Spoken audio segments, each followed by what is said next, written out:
네, 오세훈 전 서울시장이 잠시 후에 20대 총선 출마 지역구를 밝힐 예정입니다.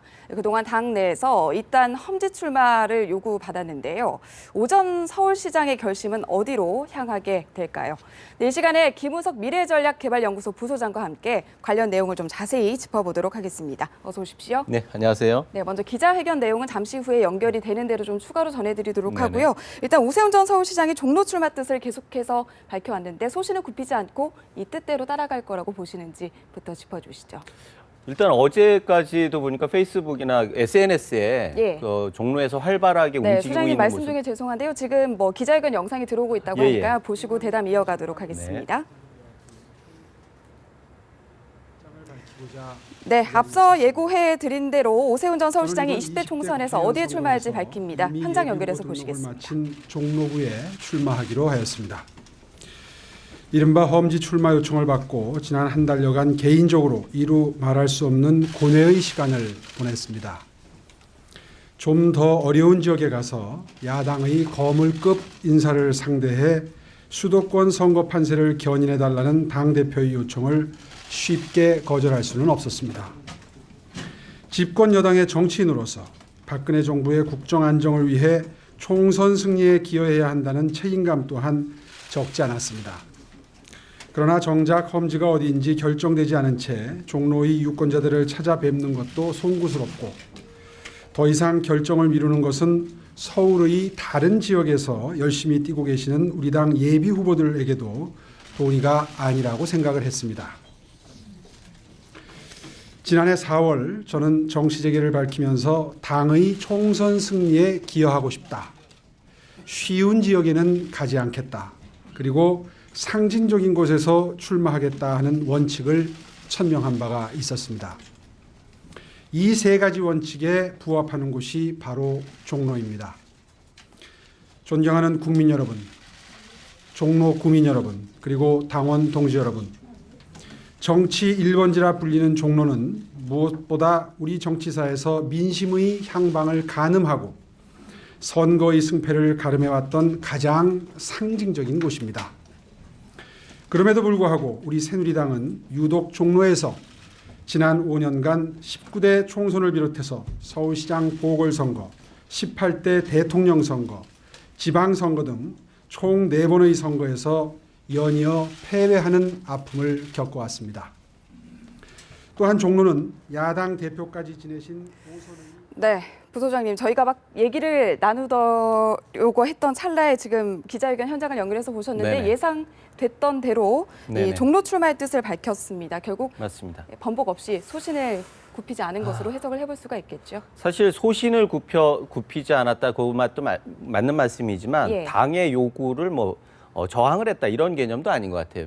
험지 출마 요구가 있은 지 20여일이 됐는데 당에서 명확한 전략이나 아니면은 지역을 추천해서 그것이 검토되지 않고 있는 상황에서 네.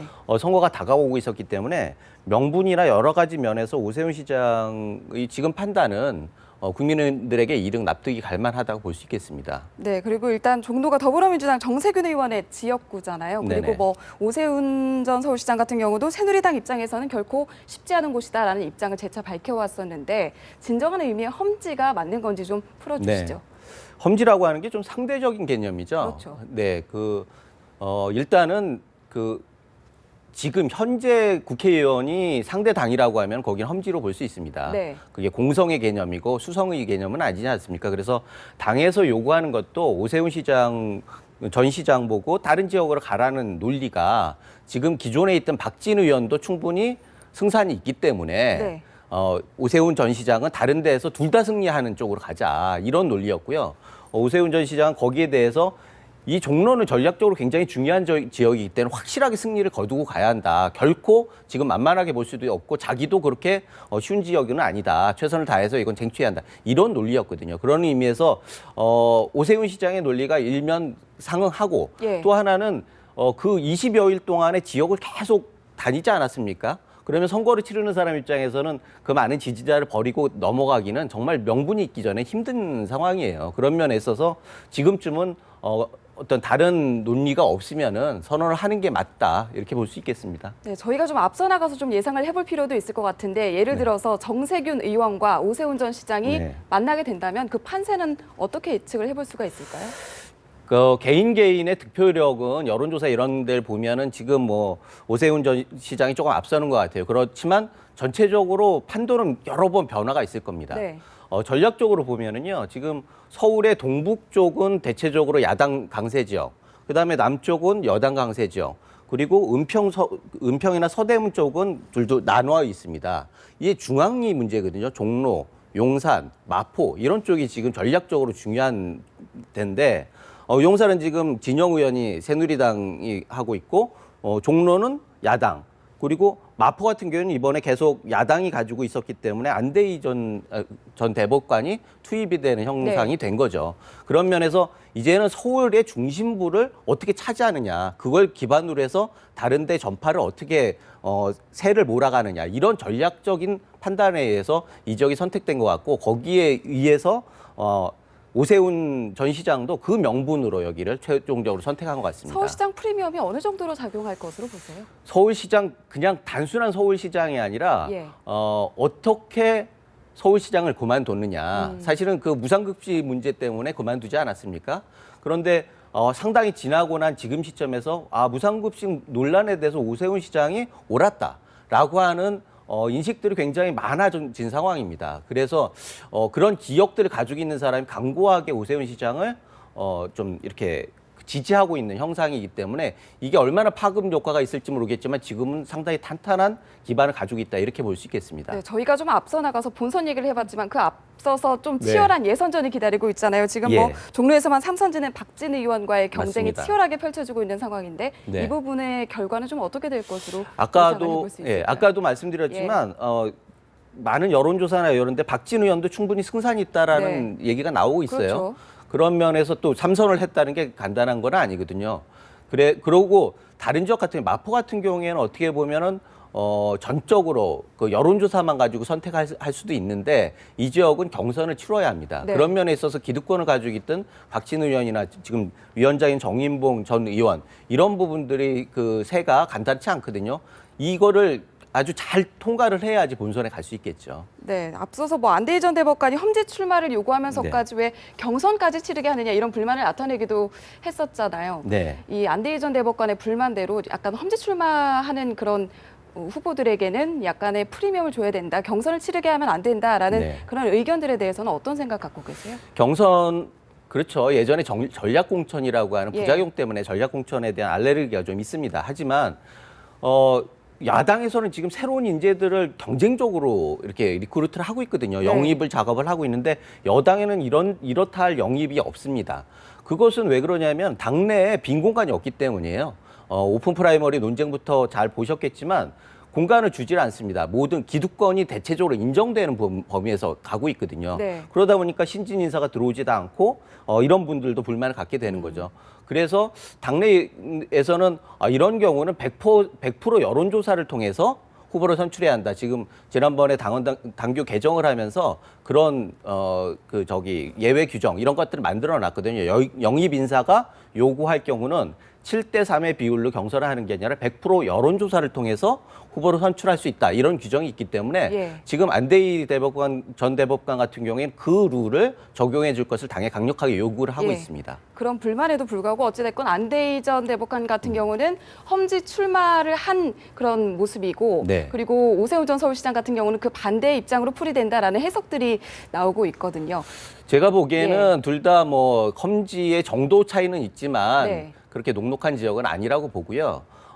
지금 문제는 이 둘이 과연 어느 정도로 수도권 선거에 파급 효과를 가져올 수 있느냐. 그게 네. 핵심적인 요소인 것 같습니다. 네.